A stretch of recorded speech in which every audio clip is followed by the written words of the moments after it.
Hello friends, welcome back to my channel. Myself Amol Chavan and I am here to guide you throughout your engineering admission process for the academic year 2024-25. आजचा विषय हा खूपच खतरनाक आणि interesting राहणार आहे. खूप सारी इन्फॉर्मेशन मी आज देणार आहे आणि आजचा जो टॉपिक आहे जो मेकॅनिकल इंजिनिअरिंग वरती आहे तो माझा खास टॉपिक आहे कारण मी एक स्वतः मेकॅनिकल इंजिनियर आहे. सो आजचं टॉपिकचं टायटल जे आहे की मेकॅनिकल ब्रांच घ्यायची की नाही की आपलं CS कुठूनही करायचं पण CSच करायचा, हा आजचा मेन टॉपिक आहे. पण हा टॉपिक मी स्वतः मेकॅनिकल इंजिनियर असल्यामुळे घेतलाय का तर अजिबात नाही. मी मागच्या वेळी एक व्हिडिओ अपलोड केला होता आणि तो होता electronics and telecommunication versus computer science engineering आणि त्याला खूप चांगला तुम्ही रिस्पॉन्स दिला. मी बरेचसे कमेंट पाहिले आणि त्यातील एक कमेंट अशी होती ज्या कमेंटमुळे मी हा आजचा व्हिडिओ बनवत आहे. ती कमेंट काय होती, कशी होती हे तर आपण व्हिडिओमध्ये डिटेलमध्ये पाहणार आहोत. ती कमेंट पाहून तर मला खूपच छान वाटलं, पण मेकॅनिकल इंजिनिअरिंगबद्दल कोणीतरी आज बोलत आहे हे मला खूप कौतुकाचं वाटलं आणि त्यातही अजून काही स्पेशल आहे त्या कमेंटमध्ये जे मी तुम्हाला आज दाखवणार आहे आणि त्यावरती आपण डिस्कस पण करू आणि त्यानंतर आपण मेकॅनिकल इंजिनिअरिंग CS कंपॅरिझन बरेचसे पॅरामीटर्स इथे मी कन्सिडर केलेले आहेत जसे मी ENTC आणि CSच्या वेळी केलेले होते तसेच मी आजही कंपॅरिझन करणार आहे. ओके, हा व्हिडिओ बनवताना मी एक स्वतः मेकॅनिकल इंजिनिअरिंग असल्यामुळे मी मेकॅनिकल इंजिनिअर चांगलं आहे CS वरती असं काही दाखवणार नाही. मी कंप्लीट न्यूट्रल राहणार आहे. कुठल्याही प्रकारचं मेकॅनिकलला मी फेवर नाही देणार आहे. सगळ्या पॅरामीटर्सवरती सगळे ऑप्शन्स मी तुम्हाला सांगणार आहे. त्यानंतर तुम्ही ठरवायचं आहे की कोणती ब्रांच तुमच्यासाठी चांगली आहे. कारण सध्या जर ट्रेंड पाहिला यूट्यूबवरती किंवा सोशल मीडियावरती किंवा डिस्कशन्स फोरमवरती तर CS is the trending branch आणि लोक डोळे झाकून ती ब्रांच घेत आहेत. तर त्यामुळे हा व्हिडिओ जो बनवत आहे तर मी डोक्यात एकच ठेवलेला आहे की तुम्हाला एक प्रॉपर इन्फॉर्मेशन द्यावी जेणेकरून तुम्ही त्याच्याबद्दल एक योग्य डिसिजन घ्याल, तुम्हाला एक योग्य डिरेक्शन भेटेल. Okay, so without wasting much more time we will start today's session. But before that, जर तुम्ही ह्या चॅनलला फर्स्ट टाइम व्हिजिट केलं असेल आणि हा व्हिडिओ पहिल्यांदा पाहत असाल तर please subscribe this channel to get all the information updates about engineering admission process for the academic year 2024-25. तसंच आणखीन एक गोष्ट सांगायचं आहे की I really want to thank each and every one who has supported me throughout my this admission process series. तुमचा खूप चांगला सपोर्ट मला भेटत आहे आणि असाच सपोर्ट राहू देत. And really thank you for sharing and watching my videos. Okay, तर आता अजिबात वेळ वाया न घालवता आजचा टॉपिक स्टार्ट करायचा, दॅट इज मेकॅनिकल इंजिनिअरिंग करायची की CS कुठूनही करायचं पण करायचं आहे. ओके, सो हा व्हिडिओ तुम्ही शेवटपर्यंत पहा. व्हिडिओ डिटेलमध्ये आहे, पूर्ण व्हिडिओ पहा, तुम्हाला क्लिअर आयडिया येऊन जाईल. First start with the comment ज्याच्यामुळे मी हाचा व्हिडिओ बनवत आहे. ओके, सो हा व्हिडिओ होता जो मी काही दिवसांपूर्वी अपलोड केलेला होता. कम्प्युटर सायन्स आणि ENTC मधला डिफरन्स होता plus best college versus any other college असा तो एक बेसिक व्हिडिओ बनवलेला होता ज्याच्यामध्ये मी जास्तीत जास्त इन्फॉर्मेशन देण्याचा तो प्रयत्न केला होता. तर या व्हिडिओमध्ये मला एक कमेंट आली आणि ती तुम्ही इथे पाहू शकता. See here. ओके, सो हा कमेंट आहे तो. त्यामुळे त्यांनी काय म्हटलंय, as a parent of a girl child. आता इथे बघा, दिस इज रिअली इम्पॉर्टंट. त्यांनी काय म्हटलंय, girl child. Okay, so candidate for the engineering admission is a ladies candidate. पुढे ते काय म्हणतायत, have cleared all my doubts. She got 96.621 in MSCT and belongs to OBC. Okay, could you please suggest some good colleges for the mechanical engineering? Okay, this is really important for me. मला हे वाचून खूपच छान वाटलं की first of all she is a girl candidate. Okay, ladies candidate seat आहे आणि त्यातही ते मेकॅनिकल इंजिनिअरिंगमध्ये इंटरेस्टेड आहेत. It is really good thing. Okay, म्हणजे मला एक खरंच सुखद धक्का भेटला हे, म्हणजे जो कमेंट आहे तो खरंच खूप छान कमेंट आहे. आणि त्यात त्यांनी नंतर म्हणाले की I request you to upload the video on mechanical as early as possible. So of course 3-4 दिवस निघून गेलेत, मला थोडा लेटच झाला आहे पण तरीही मी एक व्हिडिओ बनवून आज अपलोड करत आहे. कदाचित तुम्हाला तो आवडेल. Okay, see please go through this video. आणि दुसरी गोष्ट म्हणजे ह्या कमेंटमुळे ॲक्च्युली एक चांगला मॅसेज जात आहे की मुलं आता मेकॅनिकल इंजिनिअरिंगबद्दल पण विचार करू लागले. कारण सगळे जे जात आहेत ते नुसते धावत आहेत कम्प्युटर सायन्स रिलेटेड ब्रांचेस किंवा त्यानंतर थोडंफार ENTC. ओके, बाकी मुलं काहीच विचार करत नाही आहे. पण जर तुम्ही विचार कराल तर तिथे खूप साऱ्या अशा चांगल्या ब्रांचेस आहेत, लाईक इलेक्ट्रिकल आहे, मेकॅनिकल आहे, भरपूर साऱ्या ब्रांचेस आहेत ज्या तुम्हाला एक चांगलं फ्युचर देऊ शकतात. ओके, तर आज आपण त्यावरती डिस्कस करू आणि यानंतर तुम्हालाच ठरवायचं की काय करायचं काय नाही करायचं. एखादा मुद्दा मी जेव्हा मांडत असेल, ठीक आहे, ते मी माझ्या अनुभवाच्या बेसिसवरती मांडतो, एक्सपिरियन्सच्या बेसिसवरती मांडतोय. जर तुम्हाला वाटलं की सर नाही हा मुद्दा थोडा योग्य नाही आहे तर तुम्ही 101% ते कमेंटमध्ये लिहा. मी त्याच्यावरती डेफिनेटली स्टडी करेन आणि तुम्हाला त्याचा रिप्लाय देईन. पण असं नाही की मी सांगतोय म्हणजे तेच खरं आहे. ओके, ठीक आहे. जे इथे मी सांगतोय ते मी माझ्या अनुभवानुसार सांगतोय. Okay, so with this now we'll start with what comparison between the mechanical engineering branch with the CS branch. ठीक आहे, आपण काय करू, मेकॅनिकल इंजिनिअरिंग आणि CS ब्रांच मध्ये कंपॅरिझन करू. CS का घेतो कारण ती ट्रेंडिंग ब्रांच आहे त्यामुळे मी फक्त घेतोय. अदरवाईज तुम्ही कुठल्याही ब्रांच बद्दल मला कमेंट बॉक्समध्ये टाका, मी त्याच्याबरोबर त्याचं कंपॅरिझन करून देईन. So this is the comment ज्याच्यामुळे मी हा आजचा व्हिडिओ बनवत आहे. ठीक आहे, so will start with the parameters. Okay, so आपला जो आजचा पहिला पॅरामीटर असेल, ठीक आहे, ज्याच्यावरती आपण डिफाईन करणार आहोत मेकॅनिकल अँड CS ब्रांच, तर तो पहिला पॅरामीटर जो मी इथे घेतोय तो दॅट इज एंटरप्रेनरशिप. ठीक आहे, एंटरप्रेनरशिप म्हणजे काय, तर काही मुलं आहेत, ॲक्च्युली हा पॉईंट मी का घेतोय, काही खास मुलांसाठी घेतोय जे जेव्हा इंजिनिअरिंगला ॲडमिशन घेतात तर त्यांच्या डोक्यात पहिल्यापासून फिट असतं की मला काहीतरी एक बिझनेस स्टार्ट करायचा, मला स्वतःचं स्टार्टअप स्टार्ट करायचं, एक कंपनी टाकायची आहे आणि मला एक ह्यूज प्रॉफिट अर्न करायचं आहे. ठीक आहे, तर अशा मुलांसाठी मी हा पहिले पॉईंट घेतलेला आहे की जेणेकरून त्यांना क्लिअर आयडिया असली पाहिजे की मी जेव्हा एखादी ब्रांच सिलेक्ट करतो, म्हणजे मग ती मेकॅनिकल असेल, CS असेल किंवा दुसरी कुठली, ठीक आहे, तर त्याच्यामध्ये कंपनी टाकण्याची आणि ती पुढे चालवण्याची आणि प्रॉफिट अर्न करण्याची जी प्रोसेस आहे ती किती सोपी आहे की अवघड आहे. ठीक आहे, तर जर मेकॅनिकल कन्सिडर केलं तर it is very much difficult. Okay, it is very much difficult. आता इथे बघा, मी जेव्हा एंटरप्रेनरशिप म्हणतोय तर मी छोटे शॉप्स वगैरे म्हणत नाही. ठीक आहे, छोट्या शॉपमध्ये बिझनेस किंवा एखादं छोट्या गाड्यामध्ये गॅरेज चालवणं किंवा वॉशिंग सेंटर चालवणं हा मी बिझनेस म्हणत नाही. एंटरप्रेनरशिप जेव्हा मी म्हणतो तेव्हा एका लार्ज स्केलला म्हणतो.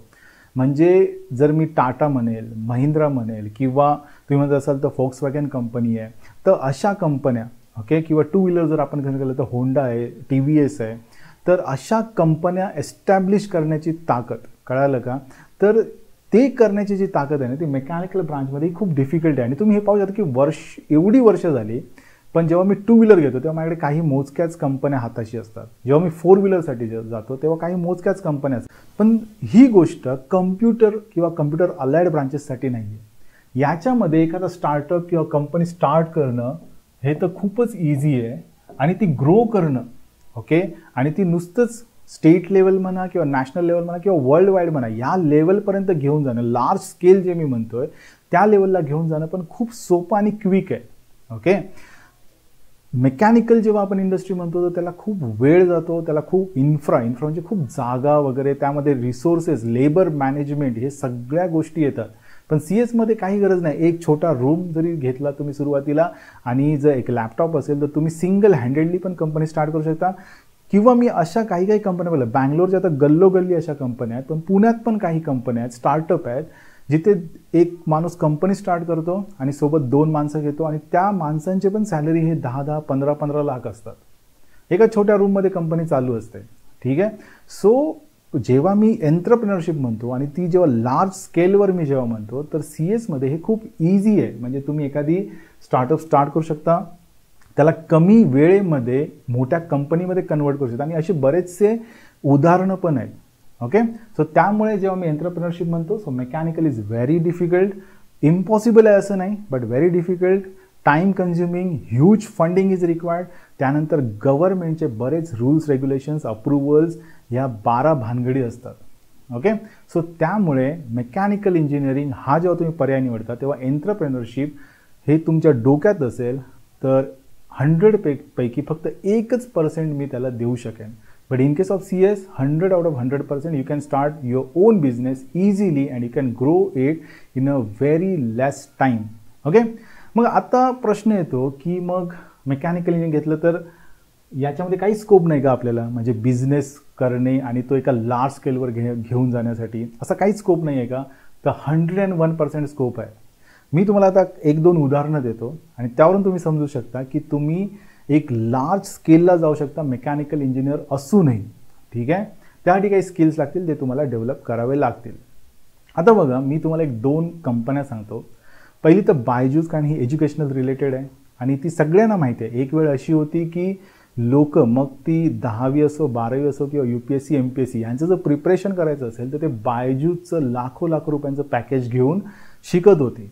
ओके, तर ही बायजूस कंपनीचा जो ओनर आहे तो मेकॅनिकल इंजिनियर आहे. हे तुम्ही हवं तर सर्च करून पहा. ओके, त्यानंतर दुसरी कंपनी जी सॉफ्टवेअर रिलेटेड आहे, ठीक आहे, सॉफ्टवेअर इंडस्ट्रीमध्ये येते आणि तिचं नाव आहे इनमोबी. इथे हवं तर मी तुम्हाला दाखवतो.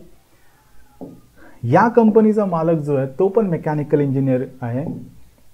ही ती कंपनी आहे आणि ही कशावरती काम करते तर जो युजर एक्सपिरियन्स असतो, म्हणजे तुम्ही एखादा मोबाईल घेतला, ठीक आहे, मग सॅमसंग असेल, आयफोन असेल किंवा तुमचा रिअलमी असेल किंवा रेडमी असेल, काही कुठलीही कंपनी असो, पण जेव्हा तुम्ही तो एक मोबाईल घेता आणि तो तुम्ही वापरता आणि तुम्हाला एक खूप छान फील येतो ना, तर जो युजर एक्सपिरियन्स आहे, डिजिटल गोष्टी ज्या वापरण्याचा एक अनुभव आहे ना, जो खास म्हणजे तुम्हाला त्यामुळे मोबाईल वापरायला मजा येते, त्याच्यावरती हे काम करतं. आणि याचा जो ओनर आहे, ठीक आहे, तो पण एक मेकॅनिकल इंजिनियरच आहे.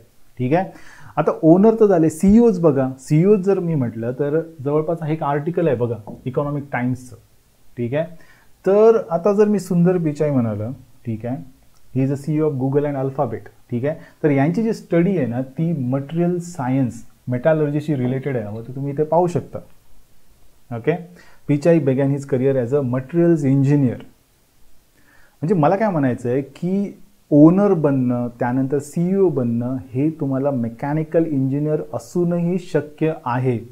मी तर अशी बरीचशी उदाहरणं देईन. समजा हा जो इकॉनॉमिक टाइम्सचा जो तुम्ही आर्टिकल पाहाल तर मायक्रोसॉफ्टचे जे CEO आहेत सत्या नडेला, तर हे बघा, हे इलेक्ट्रिकल इंजिनिअरिंग केली त्यांनी, इलेक्ट्रिकल इंजिनिअरिंग. त्यानंतर मास्टर्स त्यांनी केलं, बट त्यांनी पहिले काय केलं, इलेक्ट्रिकल इंजिनिअरिंग. त्यानंतर पण अजून आहेत जे नॉन IT बॅकग्राऊंड मी म्हणू शकतो. ठीक आहे, now third one CEO of YouTube. ठीक आहे, तर आता यांचं बघा काय आहे तर इलेक्ट्रिकल इंजिनिअरिंग.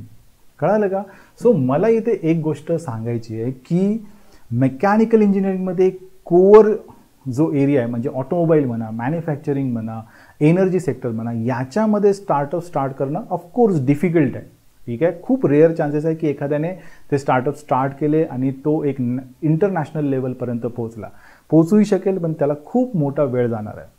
पण तुम्ही मेकॅनिकल इंजिनियर, नॉन IT कुठलंही असो, मेकॅनिकल, इलेक्ट्रिकल, ठीक आहे, तर तुम्ही IT कंपनी टाकू शकता स्वतःची.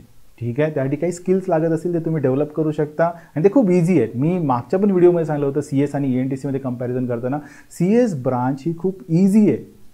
ओके, मेहनत तर घ्यावीच लागेल, पण compare to any other branch CS जी आहे ती तुम्ही इझिली शिकू शकता. कम्प्युटर सायन्स जी ब्रांच आहे त्यामधलं तुम्हाला जे रिक्वायर्ड स्किल आहे, बऱ्याचशा लँग्वेज आहेत, सगळ्याच लँग्वेज सगळ्या कंपनी यूज करतात असं नाही आहे. तुम्हाला एखादी लँग्वेज लागेल, एक पायथन लागेल किंवा तुम्हाला जावा लागेल.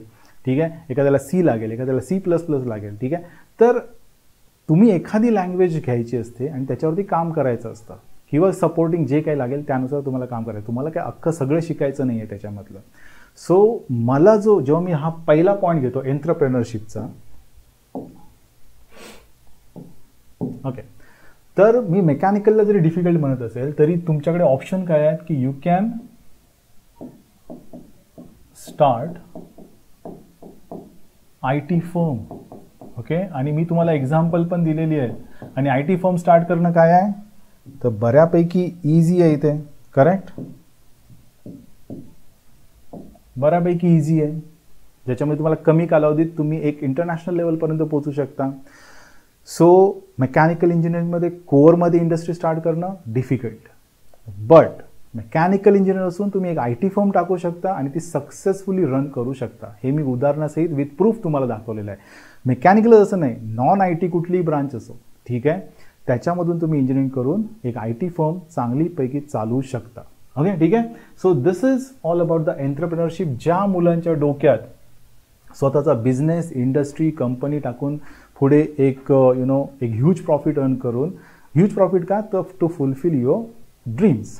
ओके, तर त्यासाठी डिफिकल्ट जरी असलं तरी तुम्ही या मार्गाने तुमचं फुलफिल करू शकता. So now we will proceed with the second parameter. दुसरा मुद्दा जो आहे तो आपण पाहू इथे. सो दुसरा मुद्दा जो आज मी घेतला इथे तो आहे जॉब सिक्युरिटी.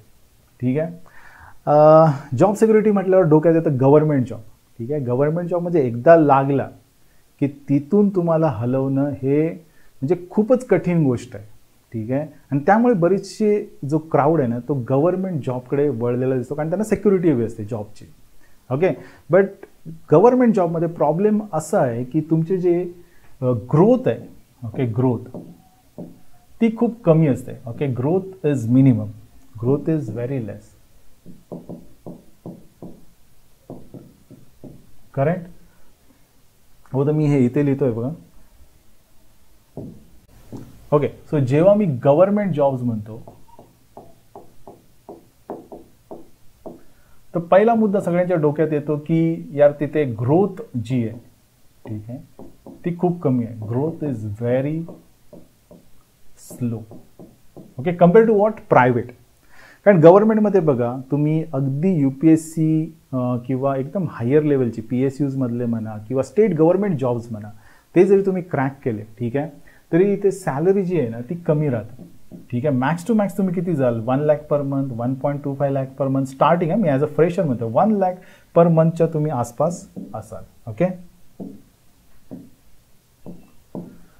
पण इथे तसं नाही. प्रायव्हेट जेव्हा तुम्ही म्हणता, ठीक आहे, प्रायव्हेट, तर तुम्ही इथे पाहाल की काही काही मुलांनी अगदी करोडोंची पण पॅकेजेस घेतलेली आहेत. ठीक आहे, getting 1 lakh per month is very easy in a private. पण त्यासाठी काय आहे, तुम्हाला खूप मेहनत घ्यावी लागेल, तुमच्याकडे स्किल्स असलं पाहिजे. जर तुम्ही कंपनीचा प्रॉफिट करून देत असाल तर कंपनी तुम्हाला 101% जेवढे पैसे पाहिजेत तेवढे भेटतील. आणि कोविडमध्ये तुम्ही पाहिलं आहे, कोविडच्या वेळी IT इंडस्ट्रीमध्ये एवढी रिक्वायरमेंट होती की माझे फ्रेंड्स पण आहेत IT इंडस्ट्रीमध्ये, त्यांनी जे जे पॅकेज मागितले ते मिळेल. म्हणजे ऑलमोस्ट त्यांचे पॅकेजेस जे आहेत ती डबल टिबल झालेली आहे. ओके, म्हणजे जे 10 वर काम करत होते 20 वर गेले, 20 वरून इझिली 25-30 पर्यंत पोहोचले या पिरियडमध्ये. म्हणजे काय आहे, या प्रायव्हेट सेक्टरमध्ये जर तुमच्याकडे स्किल्स असतील, जर तुमच्याकडे कॅपॅबिलिटी असेल की इंडस्ट्रीला, तुमची जी कंपनी असेल तिला तुम्ही प्रॉफिट फंड रेज करून देऊ शकत असाल, तर 101% तुमची ग्रोथ होईल आणि तुम्ही सांगाल त्या रेटने होईल. एक्सपोनेन्शियल ग्रोथ होऊ शकते. बट इन दिस केस हे जी ग्रोथ आहे ती तुमची नंतर मग डिपेंडिंग ऑन डिफरंट पॅरामीटर्स. एक सिम्पल एक्झाम्पल घेतलं तर DA. ठीक आहे, गव्हर्नमेंट जॉबवाल्यांना काय असतं, DA असतो. ठीक आहे, मग तुम्ही न्यूजमध्ये वाचता की सरकारने यावेळी 5% DA वाढवला, 12% DA वाढवला. So accordingly the growth. आता जर 12% आणि 5% म्हटलं तर लाखाला 5,000 किंवा 10,000च वाढणार आहेत, बरोबर. ठीक आहे, सो त्यामुळे असं म्हटलं जातं की गव्हर्नमेंट जॉब्समध्ये जो ग्रोथ आहे ती खूप स्लो आहे. म्हणजे तुम्ही किती कॅपेबल असाल, ओके, पण ग्रोथ इज स्लो. ठीक आहे, मग आता मी हे सर्व का सांगतोय, तर माझा जो मुद्दा आहे तो आहे मेकॅनिकल वर्सेस CS. आणि मी गव्हर्नमेंटचं का सांगतोय, कारण मेकॅनिकल जॉब म्हणजे हे गव्हर्नमेंट जॉब सारखे आहे.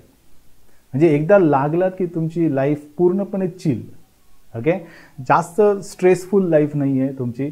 दिलेलं काम हे तुम्हाला इझिली समजू शकतं आणि तुम्ही ते चांगल्या प्रकारे करू शकता. ठीक आहे, असं कुठलंही काम नाही जे खूप डिफिकल्ट आहे. एक R&Dचा पार्ट जर सोडला किंवा प्रोडक्ट डिझाईन जिथे तुम्हाला खरोखरच इनोव्हेटिव्ह थिंकिंग लागतं, ते एक काही सोडले रेअर केसेस, तर इथे जे पण मग ऑटोमोबाईल असेल, तुमची एनर्जी सेक्टर असेल, मॅन्युफॅक्चरिंग असेल, एकदा तुम्ही जॉबला लागलात की रिपिटेटिव्ह टाईप काम आहे. ठीक आहे, आणि त्यामध्ये तुम्ही व्यवस्थित मॅनेज होऊन जाता. सो लाईफ खूप चिल आहे इथे. ठीक आहे, सो जॉब सिक्युरिटी जी म्हणतात ना ती हाय मेकॅनिकलमध्ये. एकदा लागलात की तुम्हाला टेन्शन नाही. मग तुम्ही गव्हर्नमेंटला लागा किंवा मग प्रायव्हेट कंपनीत जरी लागा, मेकॅनिकलला जॉब लागला की तुम्हाला टेन्शन नाही. ठीक आहे, you have to just do your regular work and give your 100%. That's it. ठीक आहे, स्ट्रेस वगैरे अजिबात घ्यायचं नाही. पण इकडे जेव्हा CS मध्ये येतात तर it is highly uncertain. I can say uncertain म्हणजे याच्यामध्ये तुमचा जॉब कधी जाईल याची अजिबात गॅरंटी नाही आहे. ओके, मी 2007ला पासआउट झाल्यानंतर, ठीक आहे, आजपर्यंत मी पाहिलेत रिसेशन्स पाहिलेत. ठीक आहे, लेऑफ्स पाहिलेले आहेत आणि आता तर रिसेंटली पण लेऑफ झालेले आहेत. ठीक आहे, अगदी जी लोक गुगल, मायक्रोसॉफ्ट, ओपन AI याच्यासारख्या मोठमोठ्या कंपन्यांमध्ये जे काम करत होते त्यांना एका दिवसात, ठीक आहे, काढून टाकलेलं आहे कामावरून आणि त्यांचे पॅकेजेस करोडोंमध्ये होती. अशी लोक पण एका दिवसात घरी बसलेली आहेत. ओके, तर त्यामुळे इथे ना जो जॉबचा जो what you can say security आहे, इट इज रिअली अनसर्टन. ठीक आहे, पण मेकॅनिकल म्हणाल तर चिल आहे. एकदा तुम्ही लागलात काही टेन्शन नाही. ठीक आहे, you have to just perform. ठीक आहे, आणि एकदम स्ट्रेस फ्री लाईफ तुम्ही जगू शकता. Okay, so considering job security, मेकॅनिकलमध्ये हाय जॉब सिक्युरिटी चान्सेस, ठीक आहे, पण तुम्हाला परफॉर्म तर करावंच लागेल. असं नाही की जाऊन नुसतं बसायचं. You have to perform whether in a private और गव्हर्नमेंट. ठीक आहे, आरामदायी जीवन आहे इथे मेकॅनिकलमध्ये. बट CS मध्ये अनसर्टन आहे आणि ऑफकोर्स स्ट्रेसफुल लाईफ आहे. ओके, अनसर्टन तर जॉब आहे but it is also a stressful. हां, तुम्ही म्हणजे विचार करत असाल पॅकेज वाईज तर of course computer is really good branch. ठीक आहे, पण त्यासोबत एक अनसर्टनिटी येते जॉबबद्दल. आणि तुम्ही हे पहा, स्वतः फाइंड आउट करा. ले ऑफ झालेले आहेत असे. मी 2008चं रिसेशन पाहिलेलं आहे. ठीक आहे, जेव्हा मी कमिन्समध्ये होतो. ओके, कमिन्समध्ये, तर कमिन्समध्ये आमचा एक मेकॅनिकलचा डिझाईनचा फ्लोअर सोडला तर बाकी सगळे फ्लोअर खाली झालेले होते. जिथे मला एका वेळी हजारो एम्प्लॉईज दिसत होते. कळालं का? त्यांची जी लिफ्ट आहे ती कंटिन्युअस भरलेली असायची. कळालं का? दिवसभर आणि ती पण. तर ती पूर्णपणे खाली पडलेली होती कंपनी. ओके, तर त्यामुळे हे ले ऑफ्स मी जवळून पाहिलेले आहेत. आणि आता माझे स्टुडंट्स जे US आणि युरोपमध्ये आहेत, इवन इंडियामध्ये पण आहेत, ते पण सांगतात की हल्ली जे रिसेशन स्टार्ट आहे US आणि युरोपमध्ये, त्यामुळे ले ऑफ झालेले आहेत आणि हायर सॅलरी ज्यांना आहेत त्यांना एका दिवसात पण घरी पाठवलेलं आहे. ठीक आहे, सो हे तर चालूच राहणार आहे. अप्स अँड डाऊन्स तर चालूच राहणार आहेत. ठीक आहे, बट स्टेबिलिटी म्हणाल तर मेकॅनिकलमध्ये चांगल्या प्रकारे आहे. Okay, now coming to the next part, salary. आता सॅलरी जेव्हा बघाल ना, जे तुम्ही तर दोन्हीकडे बघा. मी मागच्या वेळी पण ENT झालं की 3 to 4 lakhs तर दोन्ही देतात स्टार्टिंग. म्हणजे तुम्ही कम्प्युटर घेतलं म्हणून प्रत्येकालाच काय 50 लाख भेटेल असं नाही आहे. ठीक आहे, किंवा 1 करोड भेटेल असं नाही. हे प्रत्येक कॉलेजमधून किंवा 1% आय कॅन से. ठीक आहे, ज्यांना अशी ह्यूज पॅकेजेस भेटतात. पण तुम्ही ऑन ॲन ॲव्हरेज बघाल तर कम्प्युटरचे जे पॅकेजेस आहेत, कम्प्युटर अँड कम्प्युटर अलाइड ब्रांचेसचे पॅकेजेस आहेत, ते तुम्ही जर म्हणाल ना, सगळे जर कन्सिडर केलं आपण, काही काही कॉलेजेसमध्ये तर कम्प्युटर इंजिनियर्सला पण जॉब भेटलेले नाहीत. अगदी टॉपमोस्ट कॉलेजेसमध्ये पण जॉब भेटलेले नाहीत. असं नाही की Tier 3 कॉलेजबद्दल बोललं आहे. Tier 1 कॉलेजेसमध्ये पण काही कम्प्युटर इंजिनियर्सला जॉब भेटत नाहीत, अशी परिस्थिती आहे. ठीक आहे, तर त्यामुळे ऑफकोर्स इथे चान्सेस जास्त आहेत. ही what you can say trending branch आहे आणि याच्यामध्ये ह्यूज पॅकेजेस पण भेटतात, अगदी crore पण भेटतात. ठीक आहे, पण ऑन ॲन ॲव्हरेज जर आपण म्हटलं तर 10 LPA पर्यंत तर आरामात ॲव्हरेज पॅकेज आहे कन्सिडरिंग ऑल कॉलेजेस अँड.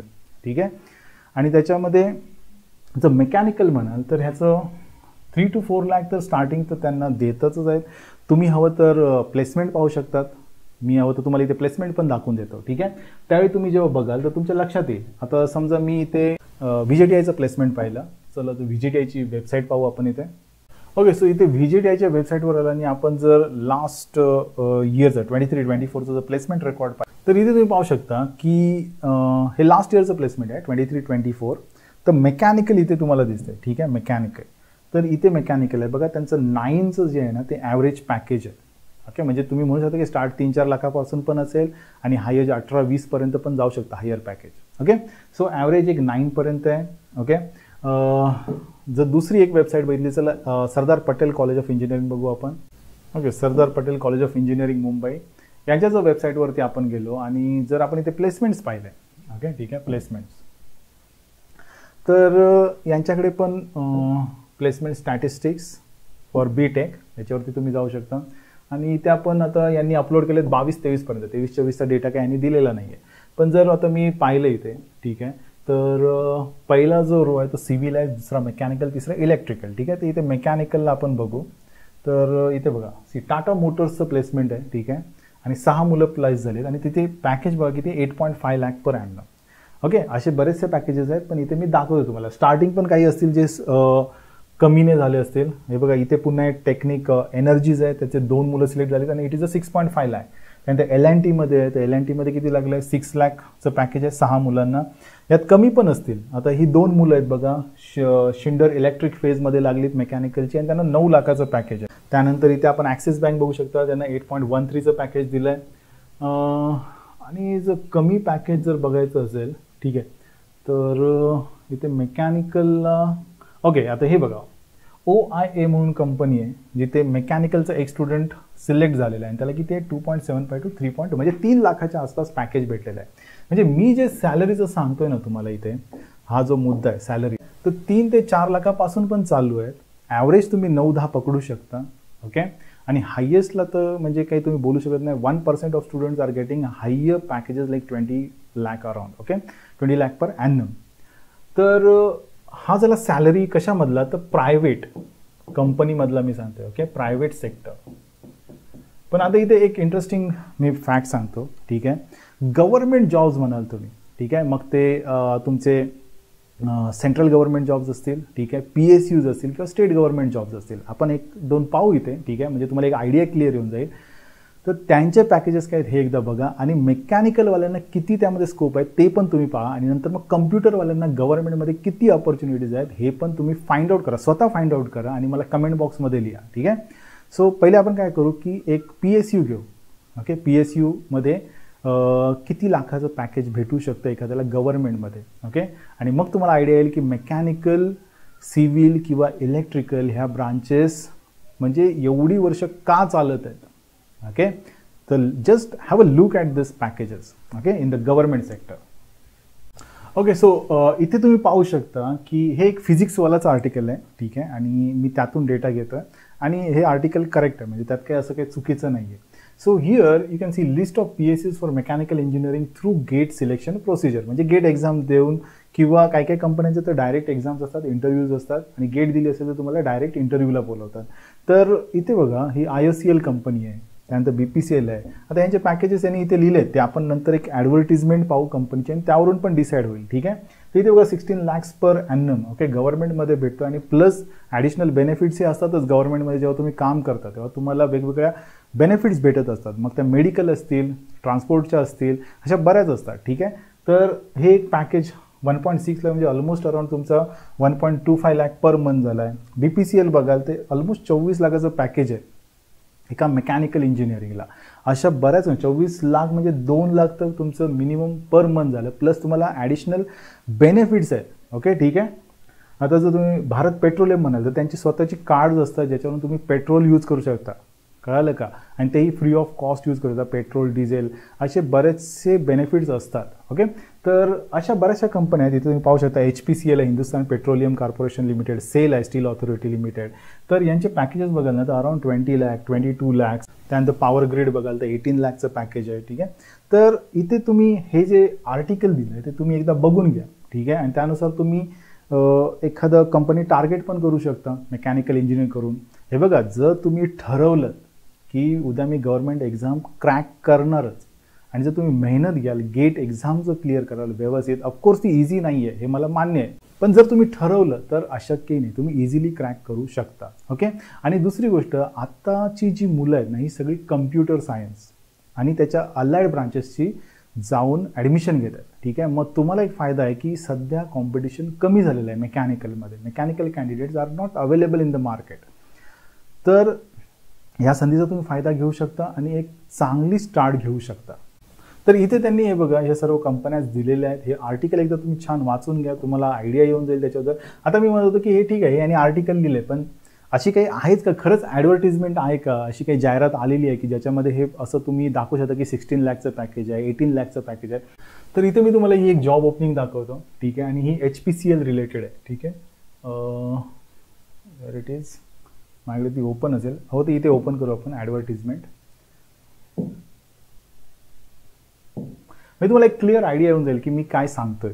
खरं म्हणजे मेकॅनिकल इंजिनिअरिंगबद्दल काही तुमच्या डोक्यात कन्फ्युजन असेल. मी म्हणत नाही की तुम्ही मेकॅनिकल इंजिनिअरिंगच घ्या, पण बऱ्याच गोष्टी मुलांना माहीत नसतात आणि त्यामुळे मी या गोष्टी इथे मांडतोय. मी स्वतः एक मेकॅनिकल इंजिनियर आहे आणि ह्या गोष्टी मला माहिती आहेत. ओके, कारण बऱ्याच ठिकाणी मी जेव्हा सोशल मीडियावर पाहतो वगैरे, तर बऱ्याचसे म्हणजे काही व्हिडिओज आहेत जे सांगतात की ही पूर्णपणे बर्बाद ब्रांच आहे, पण तसं नाही आहे. तुम्ही जर नीट ह्या ब्रांचचा अभ्यास कराल, स्टडी कराल, तर तुम्हाला लक्षात येईल की ह्याचे बरेच फायदे आहेत आणि मी ते तुम्हाला दाखवतोय ते. म्हणजे आता इथे बघा, मेकॅनिकल इंजिनियर, ठीक आहे, त्याचा पे स्केल बघा, ऑलमोस्ट अराउंड 50,000 to 1,60,000चा बँड आहे त्याचा पे स्केलचा. म्हणजे मी इथे म्हणू शकतो की तुमची सॅलरी जी आहे, हे पे स्केल आहे, याच्यावरती पुन्हा DA वगैरे, HRA वगैरे बरेच कंपोनेंट असतात. तर ही तुमची सॅलरी ही म्हणजे यात रिक्वायरमेंट काय, फक्त 4 years full time regular engineering course in mechanical engineering. Okay, तर जर तुम्ही कराल तर हे पॅकेज जे आहे हे तुमचं ऑलमोस्ट अराउंड 16 लाखपर्यंत जातं.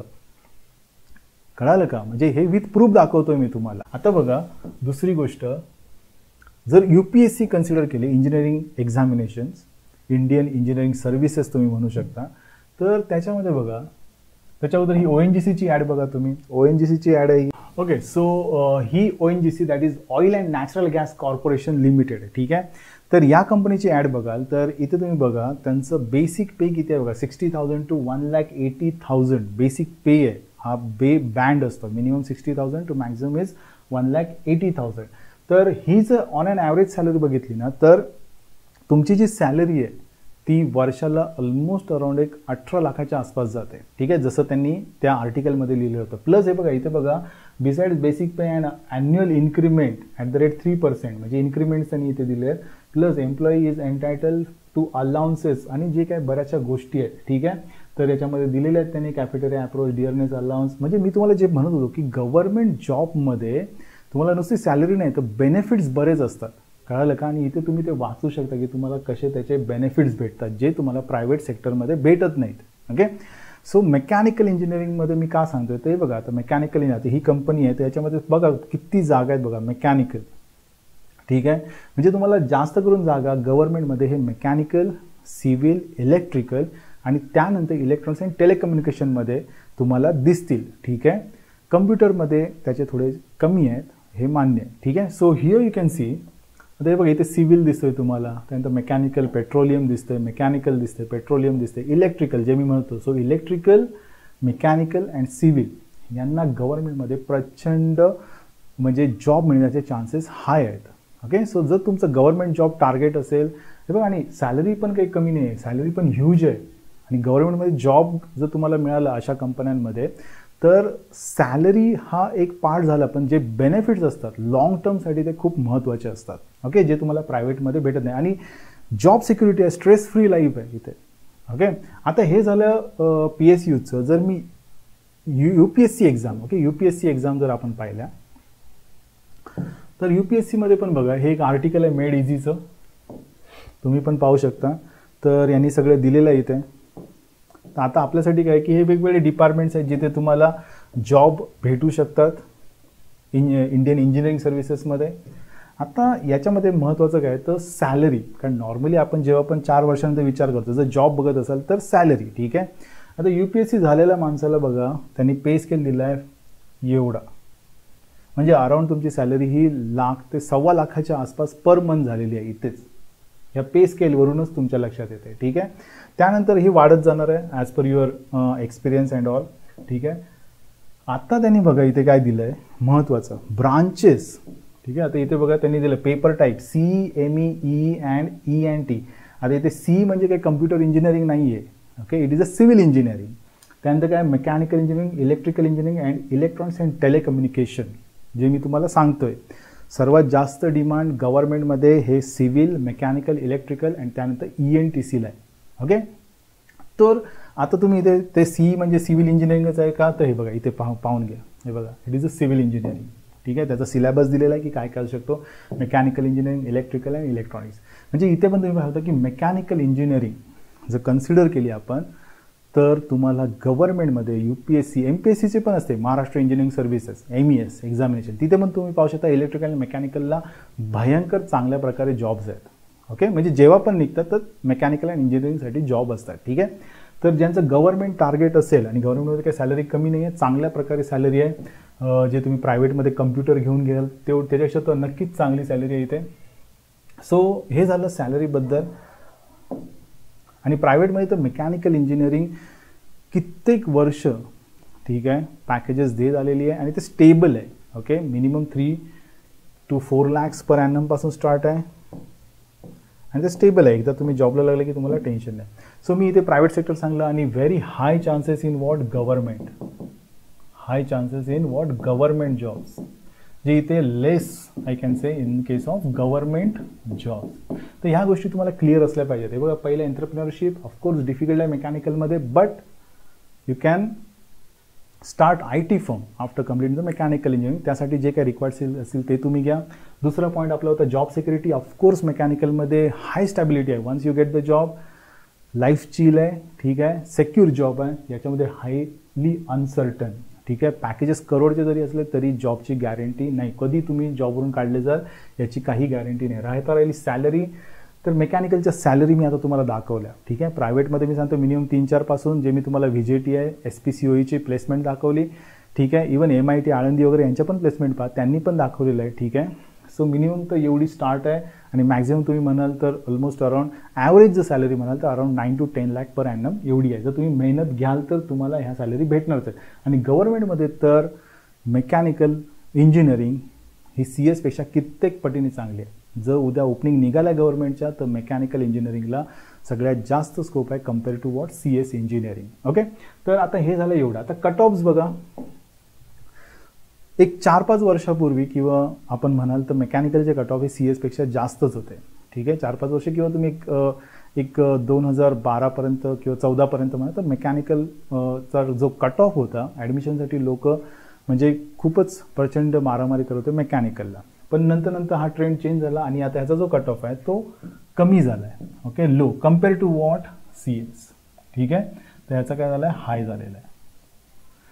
तर याचा बेनिफिट पण मी आता तुम्हाला सांगतो की लो कट ऑफ असल्यामुळे तुम्ही Tier 1 कॉलेजमध्ये मेकॅनिकल मिळवू शकता इझिली, कळालं का. म्हणजे एखाद्याला जर CS Tier 1 colleges, premium colleges मी म्हणतोय, प्रीमियम कॉलेज म्हणजे COEP, VJTI, PICT, SPIT, ह्या कॉलेजमध्ये त्याला CS भेटत नाही आहे, पण त्याला ग्रुप 1ची जी कॉलेजेस मी लिस्टमध्ये दिलेली होती त्याच्यापैकी मध्ये CS भेटत आहे.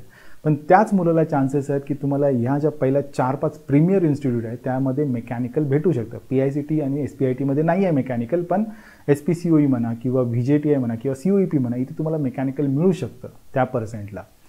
तर फायदा काय होतो बघ, Tier 1 किंवा प्रीमियर इन्स्टिट्यूट जे आहे ज्याच्यामध्ये जर तुम्ही मेकॅनिकलला ॲडमिशन घेतलं तर तुम्हाला जॉब 100% भेटणार आहे. म्हणजे ऑफकोर्स मेहनत तर घ्यायची आहे, कुठलंच कॉलेज तुम्हाला ॲडमिशन घेतलं म्हणून जॉब देणार नाही आहे, कळालं का. तर तुम्हाला मेहनत तर घ्यायचीच आहे, पण चान्सेस खूप हाय होऊन जातात. कारण मेकॅनिकलमध्ये मी तुम्हाला काय सांगितलं की कंपन्या ज्या आहेत त्या खूप कमी आहेत, कारण ह्या सगळ्या खूप हाय लेवलच्या कंपन्या आहेत. बजाज असेल, महिंद्रा असेल, ठीक आहे, किंवा तुमची टाटा असेल, बऱ्याच इंटरनॅशनल म्हणजे बाहेरच्या लाईक फोक्सवॅगन असेल, म्हणजे ऑटोमोबाईल सेक्टर, एनर्जी सेक्टर, ठीक आहे, याच्यामध्ये तुम्हाला जॉब मिळवायचा असेल तर या कंपन्या कुठे येतात, तर प्रीमियर इन्स्टिट्यूटला सगळ्यात पहिले येतात.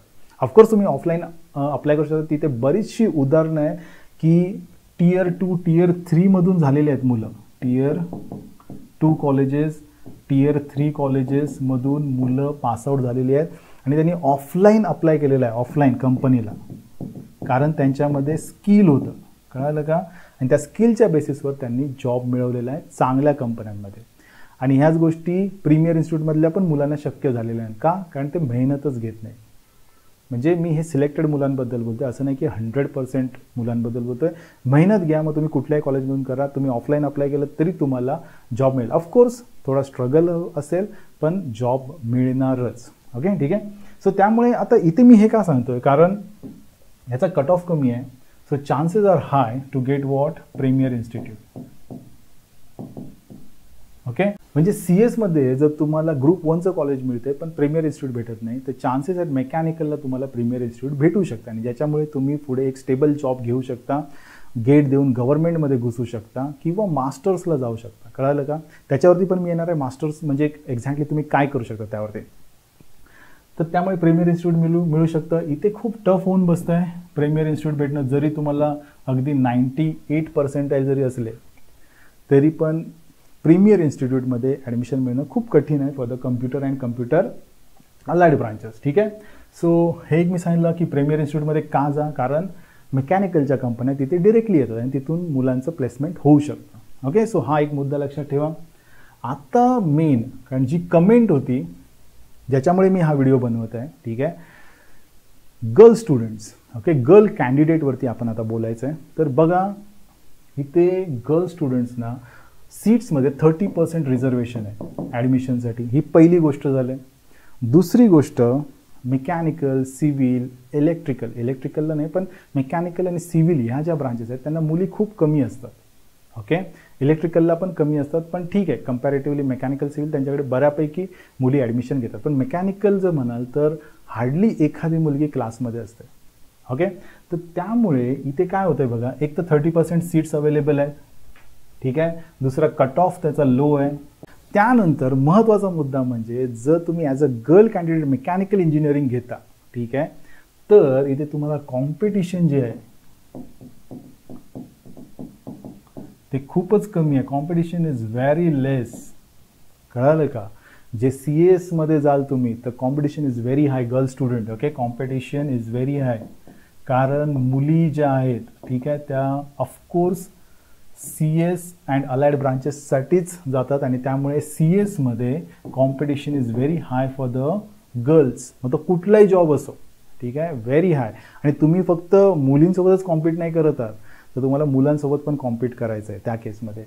इथे 30% रिझर्वड सीट्स आहेत ॲडमिशनसाठी पण, प्लस उद्या जर तुम्ही गव्हर्नमेंट जॉबला अप्लाय कराल तर तुम्हाला तिथेही रिझर्वेशन्स आहेत. ओके. रिसेंटलीच माझी बहीण MPSC होऊन सिव्हिल इंजिनिअरिंग केलं होतं तिने, आणि त्याच्यामधून तिने MPSC क्लिअर करून ती आता तिला एक छान असा जॉब लागलेला आहे. ठीक आहे.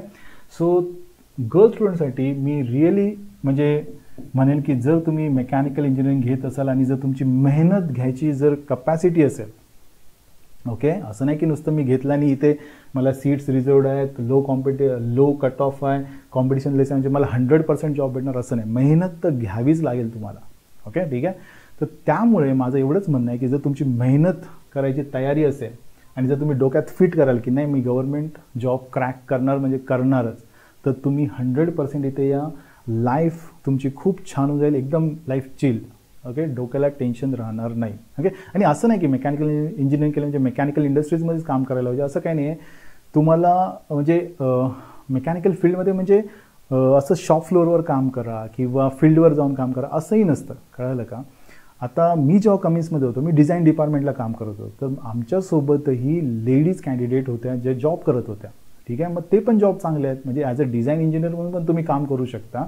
ठीक आहे. वेगवेगळ्या इंजिन बिझनेस युनिटमध्ये वगैरे काम करू शकता, जे कम्प्युटरसमोर AC बसून काम करायचं असतं. ओके. सो त्यामुळे इथे गर्ल स्टुडंटसाठी मी 100% सांगेन की तुम्हाला एक तर सीट्स रिझर्वड आहेत, मग ते ॲडमिशन असो किंवा उद्या जॉब्स असो. त्यानंतर जॉब म्हणजे specially I am talking about the UPSC, MPSC, PSUs. ठीक आहे. आणि इतर कुठलेही गव्हर्नमेंट जॉब असतील तर त्याच्यामध्ये तुम्हाला हे 30% रिझर्वेशन आहेत. याच्यामध्ये तुम्हाला लो कट ऑफ्स आहेत, मग ते जॉब्समध्ये पण असतील तर कॉम्पिटिशन कमी होऊन जातं. ठीक आहे. आणि राहिला हा last, competition is less. Where as here cut off is very high. Correct. त्यानंतर कॉम्पिटिशन तर ऑफकोर्स हाय आहे तुम्हाला. ओके. सो त्यामुळे इथे जे गर्ल स्टुडंट एक फ्लोसोबत धावत आहेत, ठीक आहे, तर एक लक्षात ठेवा तुम्हाला इथे खूप मेहनत घ्यायची.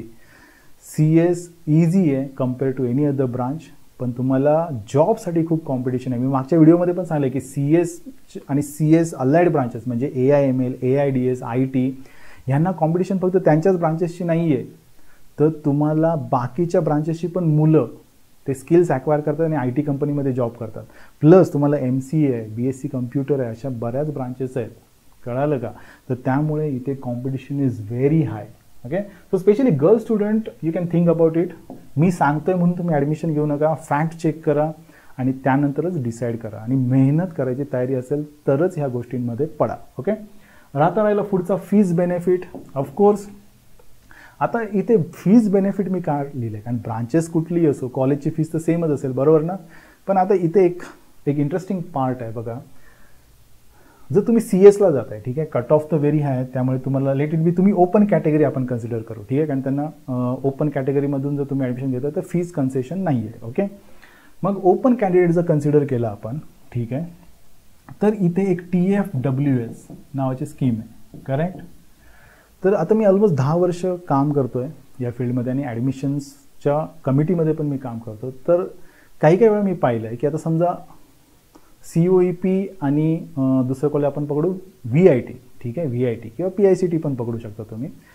तर COEPमध्ये एखाद्या मुलाला ओपनची सीट लागते म्हणजे फुल फीज भरायची. ठीक आहे. But when it comes to PICT किंवा VIT तर त्याला तिथे TFWSची सीट लागते. म्हणजे आता फरक बघा किती आहे.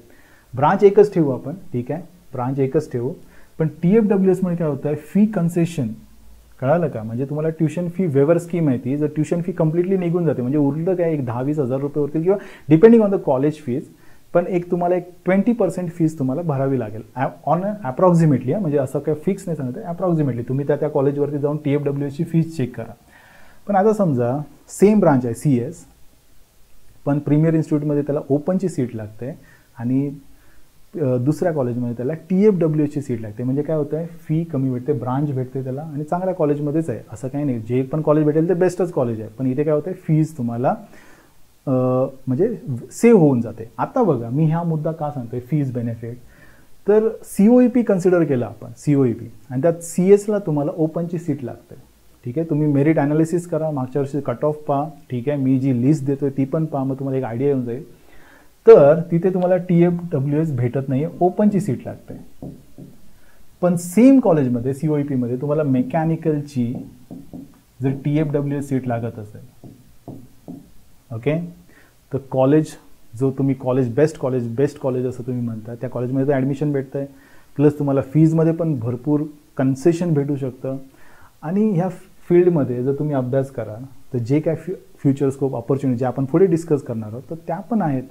ठीक आहे, तर फीज बेनिफिट याचा अर्थ असा की सेम कॉलेजमध्ये तुम्हाला ओपनची सीट लागते for the CS branch, but मेकॅनिकलसाठी TF, आणि इथे लो कट ऑफ आहे, बरोबर ना, इथे काय आहे, लो कट ऑफ आहे सध्याच्या सिच्युएशनमध्ये. ठीक आहे, तर TFWS भेटत असेल, मेकॅनिकल भेटत असेल, आणि तुम्ही दोन्ही ऑप्शनसाठी किंवा तुमचा प्रॉपर स्टडी झालेला आहे आणि तुम्ही मेकॅनिकलसाठी तयार असाल तर गो फॉर इट. ओके, तुम्ही तुमचे बरेच पैसे सेव्ह करू शकता इथे. ओके, सो हा पॉईंट होता फीज बेनिफिटचा. राहिला आता नेक्स्ट पॉईंट जो आहे तो सब्जेक्ट्स अँड सिलेबस. तर मला इथे एकच सांगायचं आहे की मेकॅनिकलचा जो सब्जेक्ट्स आहेत किंवा सिलेबस आहे हा कोणताही एक ॲव्हरेज स्टुडंट इझिली करू शकतो. ओके, याचा अर्थ असा नाही की ते सिम्पल आहे. ओके, पण एक सरळ साधं उदाहरण आहे, म्हणजे मीच जर माझ्यासारखा जर एखादा गावातून आलेला स्टुडंट जर मेकॅनिकल इंजिनिअरिंग करू शकतो, त्यात पोस्ट ग्रॅज्युएशन करू शकतो, तर 101% तुम्ही लोक पण करू शकता. But when it compares to the computer सायन्सला जर तुम्ही कम्पेअर कराल तर हा सिलेबस जो आहे तो टफ आहे compare to what this one, आणि हा सिम्पल आहे. CS is the simplest branch. जर तुम्हाला फक्तच परीक्षा क्लिअर करायची असेल तर CS is very easy branch. Okay, ठीक आहे, आणि compare to the CS mechanical is tough. आता याच्यामध्ये बरेचसे सब्जेक्ट्स असे आहेत, लाईक थर्मोडायनॅमिक्स आहे तुमचं, त्यानंतर तुम्ही म्हणाल तर फ्लुइड डायनॅमिक्स आहे, त्यानंतर व्हायब्रेशन्स म्हणून एक सब्जेक्ट्स असतो. ठीक आहे, तर तो पण, म्हणजे असे बरेचसे सब्जेक्ट्स आहेत ज्याच्यामध्ये तुम्हाला खरंच डोकं लावावं लागतं. Vibrations, design, then theory of machines आहे. तर जिथे खरंच तुम्हाला अभ्यास करावा लागतो, तिथे डोकं तुम्हाला खरंच लावावं लागतं to get the correct answers. तो सब्जेक्ट समजण्यासाठी पण तुम्हाला बरेच मेहनत घ्यावी लागते. ठीक आहे, so comparison with the CS and mech, this is tough, this is simple. Okay, but considering all the engineering branches, electronics and telecommunication and electrical engineering toughest, I can say, जे मी तुम्हाला मागच्या व्हिडिओमध्ये पण सांगितलंय. Okay, so the next point is a college life. ठीक आहे, college life म्हणाल ना तर ही खूपच भन्नाट तुमची कॉलेज लाईफ राहील जर तुम्ही मेकॅनिकल इंजिनिअरिंग घ्याल. कारण मेकॅनिकल इंजिनिअरिंगचे स्टुडंट जे आहेत ना, जो डिपार्टमेंट आहे तो म्हणजे कॉलेजचा एक लाईक ते म्हणजे अक्षरशः डॉन असतात कॉलेजचे. म्हणजे मेकॅनिकल, इलेक्ट्रिकल ब्रांच हे जर तुम्ही म्हणाल ना तर हे कॉलेजमध्ये असे डॉन असल्यासारखे, म्हणजे तुम्ही बॉसच असता कॉलेजमध्ये. मी तर सांगतो की आमच्या मेकॅनिकलच्या बिल्डिंगच्या आसपास कुठल्याही डिपार्टमेंटची पोरं यायची नाही. एवढा म्हणजे तुम्ही कुठल्याही कॉलेजला जा जिथे मेकॅनिकल असेल, इलेक्ट्रिकल असेल, तर ही ना म्हणजे पोरं एकदम बॉससारखी असतात तिथे. ठीक आहे, आणि मग ते इव्हेंट्स असो काही असो तेच पुढे असतात या सर्व गोष्टींमध्ये. तर त्यामुळे तुमची कॉलेज लाईफ ना ही खूपच म्हणजे भन्नाट राहू शकते जर तुम्ही मेकॅनिकल इंजिनिअरिंग घ्याल. प्लस मी तुम्हाला आधीच म्हणालो की ह्याचा सिलेबस हा ॲव्हरेज स्टुडंट म्हणजे आमच्यासारखे जे गावातून आले, ज्यांनी अगदी 12वी सायन्स पण अगदी म्हणजे सब्जेक्ट इंग्लिशमध्ये होते, पण आम्ही जेव्हा शिकत होतो ते मराठीमधूनच असल्यासारखं आम्ही शिकत होतो. कळालं का, म्हणजे इंग्लिशचं एक वाक्य पण धड आम्ही बोलू शकत नव्हतो 12वी अगदी इंजिनिअरिंगच्या फर्स्ट इयरपर्यंत. तर ह्या ब्रांचमध्ये तुम्ही इझिली सक्सीड होऊ शकता, पास होऊ शकता. म्हणजे तुम्ही विचार करा की तुम्ही कॉलेजमध्ये किती मजा मारू शकता, एक भन्नाट लाईफ जगू शकता कॉलेज लाईफ. ठीक आहे, so college life is like म्हणजे तुमच्यासाठी एक बॉससारखी लाईफ असेल. तुम्ही एकदम डॉन असाल त्या कॉलेजमध्ये, एकदम जबरदस्त असेल. ठीक आहे, so college life is stress free राहणार आहे, कम्प्लिटली स्ट्रेस फ्री राहणार आहे, and you will enjoy. Okay, you will enjoy the complete 4 years. CS मुलं पण एन्जॉय करतात, नो डाऊट ॲट ऑल. ठीक आहे, पण जिथे मेकॅनिकल आणि CS आहे, ओके, ज्या कॉलेजमध्ये मेकॅनिकल आणि CS एकत्र आहे तिथे मात्र CS ची मुलं यांच्या एवढा एन्जॉय करत नाही, त्यांचा तेवढा दरारा नसतो तिथे, ठीक आहे. But when it comes to CS only, ठीक आहे, of course life is, college life म्हणतोय, life is really good. Syllabus पण इझी आहे, तर त्यामुळे तुम्हाला चांगल्यापैकी वेळ भेटतो. तुमच्या ज्या काही गोष्टी इतर करायच्या, एक्स्ट्रा करिक्युलर ॲक्टिव्हिटीज असतील किंवा टेक्निकल इव्हेंट्स असतील, तर तुम्ही ते इझिली करू शकता. So this branch is also having a really good college life, ठीक आहे. इथे मी मेन्शन करतो कॉलेज लाईफ, कारण वर्क लाईफ जो आहे ना तो थोडा डिफरंट आहे, ठीक आहे. Now coming to the extra courses, of course इथे बरेचसे एक्स्ट्रा कोर्सेस आहेत मेकॅनिकल म्हणजे तुम्ही करू शकता आणि ज्यांची खूप डिमांड असते, ठीक आहे. मग त्यामध्ये तुम्ही म्हणाल तर तुम्ही कॅडकॅम पासून चालू करू शकता, जिथे तुम्हाला डिझाईन इंजिनियर जॉब भेटू शकतो, कॅडकॅम CAE. त्यानंतर फायनाईट एलिमेंट ॲनालिसिस आहे, याची तर खूप जास्त रिक्वायरमेंट आहे, कळालं का. त्यानंतर तुम्ही सॉफ्टवेअर शिकू शकता, लाईक मॅटलॅब आहे. त्यानंतर ॲनालिसिस सॉफ्टवेअर्स आहेत ज्याच्यामध्ये तुम्ही काम करू शकता, लाईक आता सॉलिड वर्क्स जर मी म्हणेल तर त्याच्यामध्ये सर्व काही होतं, लाईक ॲनालिसिस हा पण पार्ट होणार, अशी बरीचशी सॉफ्टवेअर आहे. मी एक एक्झाम्पल देतो, ठीक आहे. तर हे सर्व आहे. त्यानंतर तुम्ही अजूनही बरेचसे कोर्सेस आहेत. आता कोर्सेसच म्हटलं आणि समजा मी पहिले सुरुवातीला म्हटलं होतं की मेकॅनिकल असून पण तुम्ही IT फॉर्म्स वगैरे स्टार्ट करू शकता, तर त्यासाठी काही स्किल्स लागतात, लाईक पायथन प्रोग्रामिंग असेल किंवा अशा बऱ्याचशा गोष्टी आहेत. तर त्यापैकी मी सांगेन की तुम्ही मग सर्टिफिकेशन करू शकता, लाईक पायथनचे वगैरे, ज्याच्यामुळे तुम्ही उद्या IT इंडस्ट्रीमध्ये जाऊ शकता, जिथे तुम्हाला AI MLचे जॉब भेटू शकतात किंवा डेटा सायंटिस्ट म्हणून तुम्ही काम करू शकता. तर असे एक्स्ट्रा कोर्सेस तुम्हाला करावे लागतील. असे बरेचसे कोर्सेस आहेत. मग पायपिंग इंडस्ट्रीमध्ये तुम्हाला एक्स्ट्रा कोर्सेस करू शकता तुम्ही, किंवा तुम्ही UPSC MPSCचं प्रिपरेशन असेल तर ते पण स्टार्ट करू शकता ड्युरिंग दिस 4 इयर्स.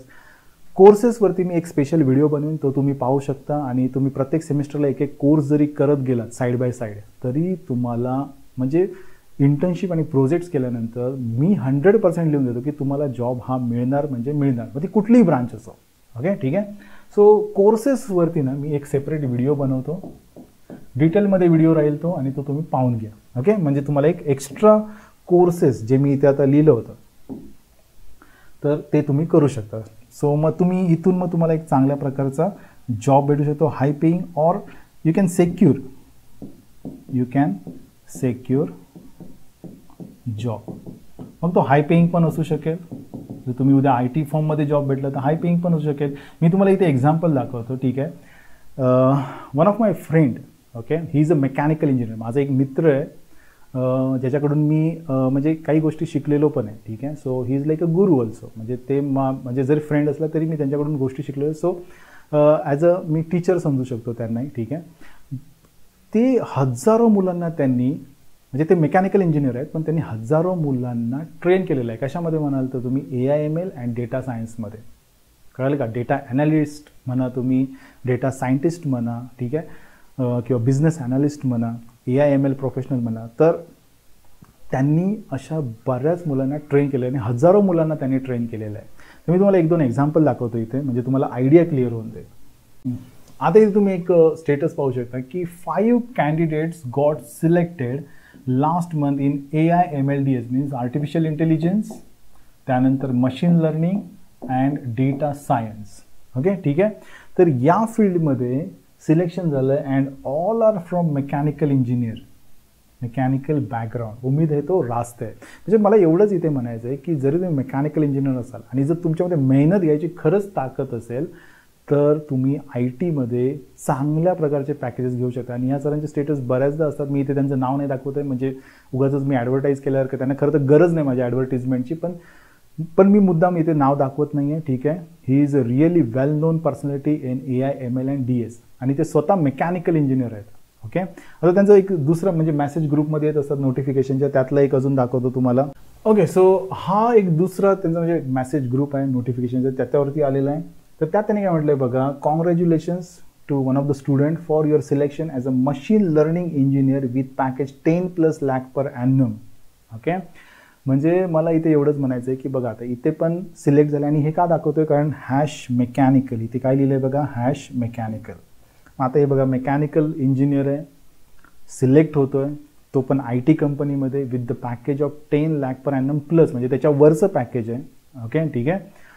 सो म्हणजे मला एवढंच म्हणायचं आहे की तुम्हाला कुठल्याही फील्डमध्ये जाता येईल मेकॅनिकल इंजिनिअरिंग नंतर, पण ते CS मध्ये पॉसिबल आहे का? कम्प्युटर इंजिनियर झाला आणि तो उद्या मेकॅनिकल इंडस्ट्रीमध्ये कट्ट्यावर काम करतोय किंवा तो CNC मशीनवर काम करतोय, असं पॉसिबल आहे का?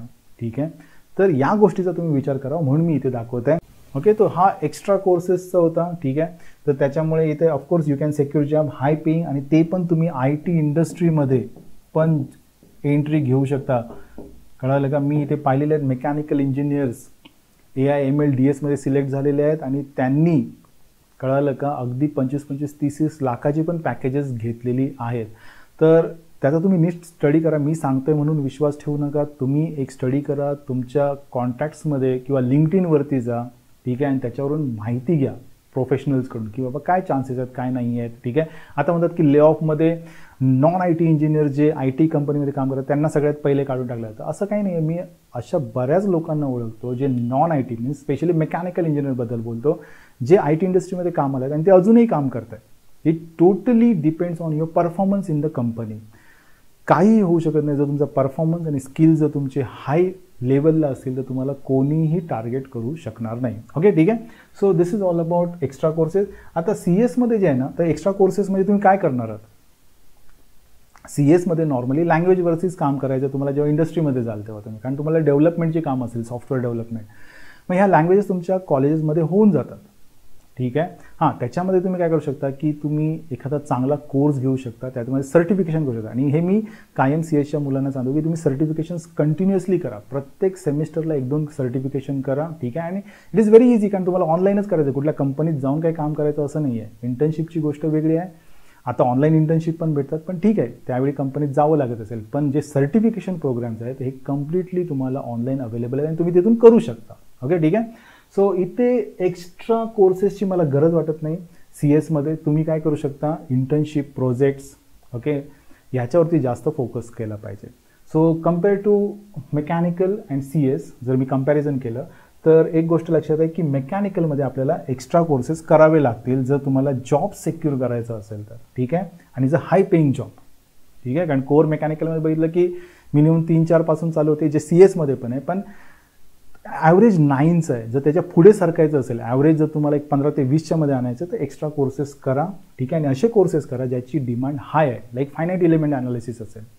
ठीक आहे, तर असे तुम्ही कोर्सेस केले पाहिजेत. पुढचा बघा, Tier 1 कॉलेज. हा मुद्दा जो आहे ना तो याच्याशी रिलेटेड आहे, कट ऑफशी. ठीक आहे, Tier 1 कॉलेज बेनिफिट का? तर Tier 1 कॉलेज तुम्हाला भेटणं इझी आहे मेकॅनिकलमध्ये. करंट सिच्युएशन आताची जर कंडिशन पाहिली तर तुम्हाला Tier 1 कॉलेज मेकॅनिकलमध्ये इझिली भेटू शकतं compare to what CS. Tier काय अगदी प्रीमियर इन्स्टिट्यूट पण भेटू शकतं compare to what CS according to your percentile. Of course you can try. मग Tier 1चा बेनिफिट काय होतो की सगळ्या ज्या टॉपच्या कंपन्या आहेत, ठीक आहे, त्या प्रीमियर अँड Tier 1 कॉलेजेसला 100% येतात. कळालं का? मग त्यामुळे इथे तुमचे जॉब जर तुम्ही बघत असाल तर जॉब चान्सेस वाढतात. Okay, job chances increased. का? मेकॅनिकलमध्ये सध्या कट ऑफ लो आहे. सो तुम्हाला Tier 1 किंवा प्रीमियर इन्स्टिट्यूटमध्ये ॲडमिशन भेटू शकतं आणि त्यामुळे तिथे सगळ्या ज्या टॉपच्या कंपन्या आहेत तिथे तुम्हाला जॉब भेटू शकतो. ठीक आहे, इथे काय होतं, कट ऑफच हाय आहे.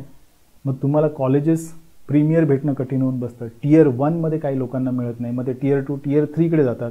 मग तुम्ही विचार करा, कम्प्युटरमध्ये आता एवढी मुलं ॲडमिशन घेत आहेत आणि तुम्हाला कम्प्युटरचं प्रीमियर इन्स्टिट्यूटच्या मुलांसोबत करायचं आहे तर तुमचा टिकाव लागेल 100%. जर तुम्ही मेहनत घ्याल, तुम्ही दिलेल्या मी टिप्स आहेत लाईक इंटर्नशिप, प्रोजेक्ट्स, सर्टिफिकेशन यावरती काम कराल तर मिळेल तुम्हाला. पण एवढं इझी नाही आहे. ते इझी तुम्हाला इथे होऊ शकतं. ओके ठीक आहे. सो इथे तुम्हाला कॉम्पिटिशन हाय आहे. आणि त्यामुळे तुम्हाला म्हणजे पर्सेंटाईलच कट ऑफच आहे तर Tier 1 कॉलेजपर्यंत ॲडमिशन भेटणं पण डिफिकल्ट होऊन बसतं. ओके ठीक आहे. सो त्यामुळे इथे मेकॅनिकलला मी ॲडव्हान्टेजेस पाहू शकतो compare to the what CS. Now jobs. ठीक आहे, तर मी तुम्हाला जॉब्स दाखवले आहेत. गव्हर्नमेंटमध्ये किती चांगले आहेत, प्रायव्हेटमध्ये तर भरपूर. आता तर गव्हर्नमेंटच्या स्कीम्स आहेत ज्या मी तुम्हाला पुढे सांगतो. ठीक आहे, तर त्याच्यामुळे मॅन्युफॅक्चरिंग सेक्टर असेल, ऑटोमोबाईल सेक्टर असेल, ठीक आहे, तर याच्यामध्ये नवीन नवीन गोष्टी घडत आहेत आणि जॉब्स आता इथे पण चांगल्यापैकी तयार होत आहेत.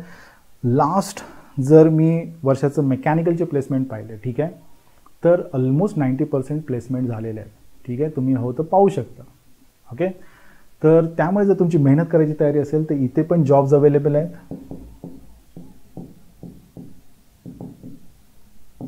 But compare to the CS I can say less, ठीक आहे, कम्पेअर टू वॉट CS लेस.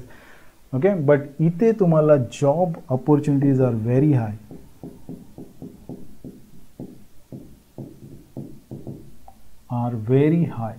पण आता याचा फायदा बघा, जॉब अपॉर्च्युनिटीज हाय आहेत. याचा अर्थ काय? कारण AI/ML आलेलं आहे, डेटा सायन्स फील्ड आलेली आहे, तर ही पुढची 10 वर्ष ट्रेंडिंग राहणार आहे, तसं सगळीकडे रिपोर्ट्स आहेत. आणि इथे कोण घुसू शकतं? ठीक आहे, AI/ML DS याच्यामध्ये कोण घुसत आहेत? तर सगळे मेकॅनिकल घुसू शकतं, इझिली घुसू शकतं. मी तुम्हाला दाखवलं आहे ते, विथ एक्झाम्पल दाखवलं आहे. म्हणजे काय, जरी तुम्हाला कोअर मेकॅनिकलमध्ये म्हणजे ऑटोमोबाईल, मॅन्युफॅक्चरिंग, एनर्जी सेक्टर जे आहे त्याच्यामध्ये किंवा रोड्स, ट्रान्सपोर्ट याच्यामध्ये जर जॉब भेटत नसेल, तुम्ही इकडे स्विच मारा ना, यांनी तुमच्यासाठी जॉब ओपन केलेले आहेत. त्यामुळे CS ब्रांचमध्ये जरी जॉबच्या ऑपॉर्च्युनिटीज खूप असल्या तरी त्या मेकॅनिकल इंजिनिअरसाठी पण अवेलेबल होऊन जात आहेत. ऑफकोर्स कोअर कम्प्युटर कोडिंगमध्ये नसेल, पण AI/ML and DS sufficient for you, ठीक आहे. तर त्यामुळे इथे लेस आहेत, but of course you are getting what higher chances. तर त्यानुसार फक्त तुम्हाला काय करायचं आहे? स्किल्स डेव्हलप करायचे आहेत, स्किल्स डेव्हलप करा. ओके, ठीक आहे. सो इथे पण तुम्हाला कळून आलं की जरी तुम्ही मेकॅनिकल इंजिनियर असाल, कोअर कंपनीमध्ये जर जॉब कमी असतील तर तुम्ही कसं इझिली जॉब घेऊ शकता, आणि ते पण कम्प्युटर इंजिनियर्सचे. ठीक आहे, फील्ड कुठले आहेत? AI/ML and DS. ओके, नाव कमी. आणि ऑफकोर्स टीचिंग जॉब तर अवेलेबलच आहेत. ओके, टीचिंग जॉब तर अवेलेबलच आहेत, ते तर मी अजून सांगितलं नाही, तिथे पण चांगले अपॉर्च्युनिटीज आहेत. गव्हर्नमेंट जॉब्स मी ऑलरेडी क्लिअर केलं. Of course very high I can say, very less. जे मी तुम्हाला विथ एक्झाम्पल दाखवलं, ठीक आहे, जे 2-3 आर्टिकल आहेत, मेड इझीचं असेल किंवा फिजिक्सवालाचं असेल तर ते तुम्ही पाहून घ्या. ठीक आहे, तुम्हाला एक आयडिया येईल. त्यानंतर तुम्ही स्वतःचा एक रिसर्च करा गव्हर्नमेंट जॉब्स संदर्भात, ठीक आहे, आणि त्यानंतर तुम्ही ठरवा. सो एक्झाम्स आफ्टर ग्रॅज्युएशन, तर इथे तुम्ही गेट एक्झाम्स देऊ शकता. सिमिलर दोघांसाठी गेट एक्झाम्स आहेत. त्यानंतर तुम्ही GRE, CAT, MS ऑप्शन आहे तुमच्यासाठी. दोघांकडेही सेम ऑप्शन्स आहेत. गेट, GRE, CAT हे MBA साठी असू शकतं, ठीक आहे. त्यानंतर MS बाहेरच्या ऑपॉर्च्युनिटीज. आता मेकॅनिकलवाले मी तुम्हाला सांगू शकतो की तुम्ही MS करू शकता आणि ते मग स्पेशलायझेशन कम्प्युटर सायन्समध्ये करू शकता. तुम्ही ऑप्शन्स अवेलेबल आहेत. डेटा सायन्समध्ये करू शकता, AI/ML मध्ये करू शकता, and you can enter in to the IT field.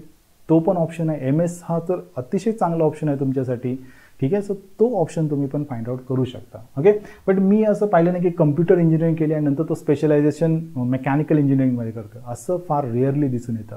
But mechanical engineering can easily shift to the computer engineering. तर हे ऑप्शन तुमच्यासाठी अवेलेबल आहे. एक्झाम्स आफ्टर ग्रॅज्युएशन, तर हा एक ऑप्शन तुम्ही कन्सिडर करा.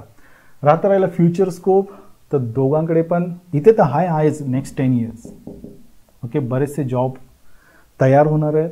आणि तयार होणार म्हणजे काय, जॉब्स तर राहतील, पण आता तुम्ही मुलं पण बघा ना, वाढत चाललीत कम्प्युटर अँड कम्प्युटर अलाइड ब्रांचेसमध्ये. म्हणजे कुठल्याही कॉलेजला गेलं तर त्यांचीच ब्रांच फुल होते. याचा अर्थ काय की तुम्हाला कॉम्पिटिशन पण हाय आहे. ओके, सो स्कोप हाय असेल पण कॉम्पिटिशन इज हाय.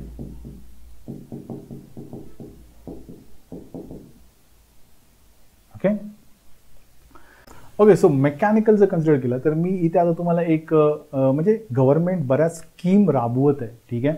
आणि तुम्हाला सांगतो मी ही एक PLI स्कीम आहे सध्या जी गव्हर्नमेंटने इम्प्लिमेंट करायचं ठरवलेलं आहे. तर त्याबद्दल आपण थोडं बघू. हे बघा, see this is PLI scheme. आता याच्यामध्ये त्याने काय म्हटलंय की the scheme aims to build an ecosystem for manufacturing of high efficiency solar PV modules in India and thus reduce import dependence in the area of renewable energy. ठीक है. The objectives of the scheme includes the following: to build up solar PV manufacturing capacity of high efficiency modules. ठीक आहे. बघा त्यांचं म्हणणं काय की आता ही मॅन्युफॅक्चरिंग म्हणजे मॅन्युफॅक्चरिंग युनिटसाठी ही स्कीम आहे. अशा बऱ्याचशा स्कीम्स असतात की ज्या गव्हर्नमेंट राबवत आहे. कळलं का. आता जर मेजॉरिटी आपण पाहिलं तर बघा इलेक्ट्रिक बाईक्स मध्ये बऱ्यापैकी डेव्हलपमेंट होत आहे आणि गव्हर्नमेंट त्याला सपोर्ट करत आहे. रिसेंटली बजाजने CNG बाईक लॉन्च केलेली आहे, मग त्याच्यामध्ये पण डेव्हलपमेंट होत आहे. त्यानंतर आता हे बघा एनर्जी सेक्टरमध्ये गव्हर्नमेंट वर्कआउट करते, लाईक आता इथे सोलार पॅनल दिसत आहे, करेक्ट ना. तर मला हे म्हणायचं आहे की अशा स्कीम गव्हर्नमेंट राबवत आहे, म्हणजे याचा अर्थ काय की जेव्हा मेकॅनिकल इंजिनिअरिंगचा विचार कराल तर अशा स्कीम गव्हर्नमेंट राबवत आहे, त्यामुळे उद्या स्कोप हा इन्क्रीजच होणार आहे. ठीक आहे, आत्ताही मेकॅनिकल इंजिनिअर केलं म्हणून काय तुमचं वाईट होणार आहे अशातलं नाही आहे. You can start. ओके, मी मला सांगितलं की 3 ते 4 लाखापासून पेमेंट स्टार्ट आहे, ते अक्षरशः 20-20 लाखापर्यंत पण पेमेंट आहे. आणि मी तुम्हाला VJTI SPCOEचं पण प्लेसमेंट दाखवली, तर त्यांचे 100% प्लेसमेंट्स आहेत ऑलमोस्ट. कळालं का. सरदार पटेलचं तर 100% प्लेसमेंट आहे. तर फ्युचर स्कोप हा खूप चांगला आहे याच्यासाठी पण. जर तुम्ही ऑटोमोबाईल इंडस्ट्री म्हणत असाल, एनर्जी सेक्टर म्हणत असाल, मॅन्युफॅक्चरिंग सेक्टर म्हणत असाल, ठीक आहे, तर 101% स्कोप हा मेकॅनिकलला होता आहे आणि राहणार आहे. ठीक आहे, इथे स्कोप हाय आहे पण कॉम्पिटिशन आहे. आणि हे काय आहे तर ट्रेंडिंग आहे. आज खूप उंचावर आहे, उद्या कधी खाली येईल. ऑफकोर्स रिसेशन ऑलरेडी स्टार्ट झालेलं आहे, तुम्ही हवं तर स्टडी करा, न्यूज वाचा. कळालं का. जर तुमचे कोणी रिलेटिव्ह US युरोपमध्ये असतील तर त्यांना विचारा की सध्याची सिच्युएशन काय आहे. लिंक्डइनवरती जे इंजिनियर्स ओके जे चांगल्या इन्स्टिट्यूटमधून पासआउट झाले, त्यांनी MS US युरोपमध्ये केलेलं आहे आणि तिथे ते जॉब करतात, त्यांना विचारा की काय सिच्युएशन आहे सध्याची. ठीक आहे, तर त्यामुळे मी इथे म्हटलं स्कोप ऑफकोर्स पुढची 10 इयर्स तर सगळ्यांनी दिलेलं आहे की AIML DS. ठीक आहे, हा ट्रेंडिंग टॉपिक राहणार आहे. आणि पण ऑफकोर्स तेवढीच मुलं पण ॲडमिशन घेतात, सो कॉम्पिटिशन इज व्हेरी हाय. इथे मी एक्झाम्स आफ्टर ग्रॅज्युएशन, तर इथे मी विसरलो मगाशी, पण you can go for the UPSC exams, MPSC exams. ठीक आहे, पण MPSCचं जे शेड्यूल आहे ना ते खूपच म्हणजे व्हॉट यू कॅन से खूपच व्हॉट यू कॅन से गोंधळाचं आहे. तर त्यामुळे मी इथे MPSCला तुम्ही जा असं मी कधी सजेस्ट करणार नाही. ठीक आहे, पण बाकीचे ऑप्शन चांगले आहेत. UPSC आहे, PSU आहे, तुम्ही बँकसाठी अप्लाय करू शकता. ठीक आहे, other government jobs.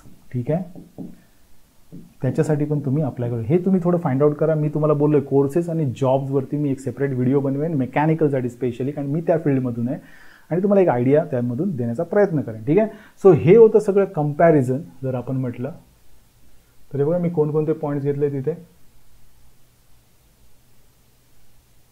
Okay, so इथे तुम्ही पाहू शकता. ठीक आहे, सो एंटरप्रेनरशिप ऑफकोर्स डिफिकल्ट आहे मेकॅनिकलमध्ये, पण CS मध्ये इझी आहे. बट मेकॅनिकलवाला IT फॉर्म इझिली खोलू शकतो. त्याची एक्झाम्पल्स मी दिले आणि तुम्ही एक इंटरनॅशनल लेवलची कंपनी एस्टॅब्लिश करू शकता जर तुमचं ते एम असेल तर. जॉब सिक्युरिटी मेकॅनिकलमध्ये खूप हाय आहे. एकदा लागलात की सहजासहजी तुम्ही जॉबवरून काढले जाऊ शकणार नाही. It is like a government job only. ठीक आहे, आणि स्ट्रेस फ्री लाईफ आहे. इकडे अनसर्टन आहे, अगदी करोडोचं पॅकेज असलेला माणूस पण एका दिवसात घरी बसू शकतो. ठीक आहे, आणि स्ट्रेसफुल लाईफ खूप आहे जॉब जेव्हा कराल तुम्ही CS मध्ये तेव्हा. सॅलरी दोघांकडे पण 3-4 लाखाने स्टार्ट होऊन जाते. दोघांकडे पण हायर पॅकेजेसवाले आहेत. तुम्हाला मी सॅलरी अगदी गव्हर्नमेंटच्या पण दाखवलेल्या आहेत की किती चांगल्या सॅलरीज आहेत तिथे, UPSCच्या पण म्हणा किंवा PSUच्या पण म्हणा तुम्ही. ठीक आहे, त्यानंतर कट ऑफ ऑफकोर्स सध्याच्या करंट सिच्युएशनमध्ये कट ऑफ लो आहे, पण त्यामुळे तुमचं बेनिफिट काय होतं की तुम्हाला प्रीमियर इन्स्टिट्यूट भेटू शकतो. कळालं. CS मध्ये कट ऑफ हाय आहे, सो त्यामुळे तुम्हाला इन्स्टिट्यूटमध्ये जरी तुमची कपॅबिलिटी असेल, 12वीमध्ये खूप चांगला CT स्कोर जरी आला असेल तरी गॅरंटी नाही की तुम्ही प्रीमियर इन्स्टिट्यूटमध्ये किंवा Tier 1मध्ये याल. ओके, सो हा एक CS आणि मेकमधला सध्याच्या करंट सिच्युएशननुसार मी म्हणेन की डिफरन्स आहे. गर्ल स्टुडंटसाठी अतिशय इम्पॉर्टंट मी मुद्दे सांगितलेत की तुम्हाला एक तर 30% रिझर्वेशन आहे, लो कॉम्पिटिशन आहे मेकॅनिकलमध्ये, कारण मुलीच नसतात मेकॅनिकलला. ठीक आहे, त्यामुळे गव्हर्नमेंट जॉब असो किंवा ॲडमिशन असो तुम्हाला इथे हाय लेवलचं काही ना काहीतरी भेटू शकतं. मग तो जॉब पण भेटू शकतो, ॲडमिशन प्रीमियर इन्स्टिट्यूटमध्ये भेटू शकतो. आणि कॉम्पिटिशन ऑफकोर्स तुम्हाला लेस आहे कारण मुलीच नाही आहेत. कळालं का. याच्या उलटं मात्र इकडे आहे. कम्प्युटर आणि कम्प्युटर अलाइड ब्रांचमध्ये ऑलमोस्ट सगळ्या मुली जायला बघतात आणि त्यांना कम्पीट मुलांसोबत पण करायचं आहे. ठीक आहे, ओके नाव. आणि government jobs are less in the CS field. Okay now fees benefit तर मी तुम्हाला TFW असं सांगितलं. ठीक आहे, COEP किंवा VJTI कन्सिडर करा, तिथे तुम्हाला ओपनमधून CS अलॉट होऊ शकते, पण सेम टाईम TFWS मेकॅनिकलमध्ये भेटू शकते, तुम्ही फी वाचू शकता. ठीक आहे, सो हा मी फरक सांगितला. त्यानंतर फीज बेनिफिट झाला. त्यानंतर सब्जेक्ट वाईज ऑफकोर्स दोन्ही सिम्पल म्हणू शकतो, पण मेकॅनिकल जेव्हा तुम्ही CS सोबत कम्पेअर करता त्यावेळी of course mechanical is tough. Okay, त्यानंतर पुढचं कॉलेज लाईफ. तर ऑफकोर्स मेकॅनिकलचं कॉलेज लाईफ हे स्ट्रेस फ्री असणार आहे. You will enjoy your 4 years. Definitely guaranteed boss type जीवन असेल तुमचं जेव्हा कॉलेज लाईफमध्ये असेल तेव्हा. CS वाल्यांचं पण कम्पॅरेटिव्हली रिअली गुड लाईफ आहे, पण जेव्हा तुम्ही CS आणि मेकॅनिकल एकाच कॉलेजमध्ये असेल तर CS वाले मेकॅनिकल एवढं एन्जॉय नाही करू शकत, एवढं मी लिहून देतो. ठीक आहे. त्याच्यानंतर काय extra courses, of course you go for the extra courses when you are dealing with the mechanical engineering. कारण मेकॅनिकल इंजिनिअरिंग नुसतं सर्टिफिकेशन घेऊन तुम्हाला हाय पेईंग जॉब मिळतील याची गॅरंटी नाही. Of course you can start with the 3-4 lakhs per annum, but जर मी तुम्हाला बोललो की जसं तुम्ही 15-15, 20-20 lakh about 10 lakh per annum पाहिजे हवं असेल तर तुम्हाला मेहनत घ्यावी लागणार आहे. ठीक आहे.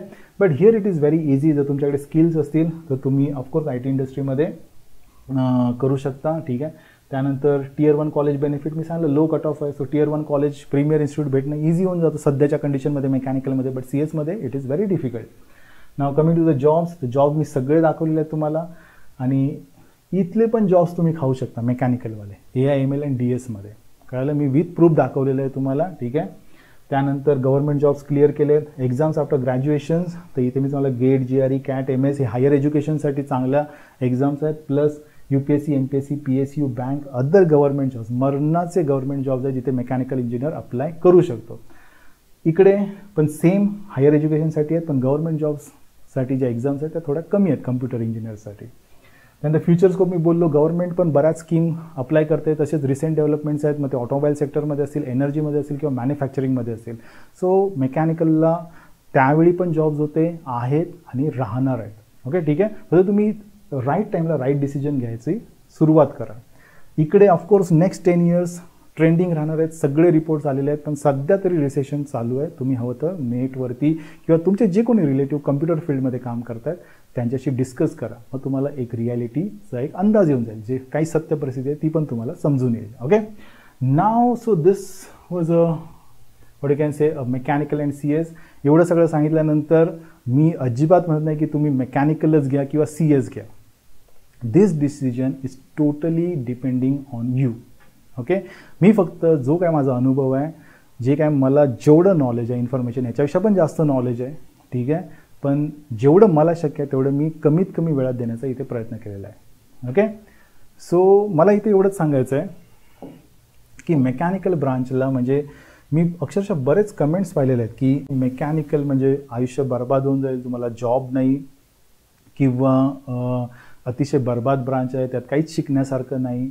तर मी तुम्हाला सांगतो सध्याचं जग हे मल्टीडिसिप्लिनरी आहे. म्हणजे मेकॅनिकलमध्ये आहात म्हणजे तुमचा ENTCशी संबंध येणार नाही किंवा कम्प्युटरशी संबंध येणार नाही, किंवा कम्प्युटरमध्ये आहात म्हणून तुम्ही मेकॅनिकलशी काहीच काम नाही असं नाही आहे. सध्या सगळीकडे मल्टीडिसिप्लिनरी अप्रोच आहे.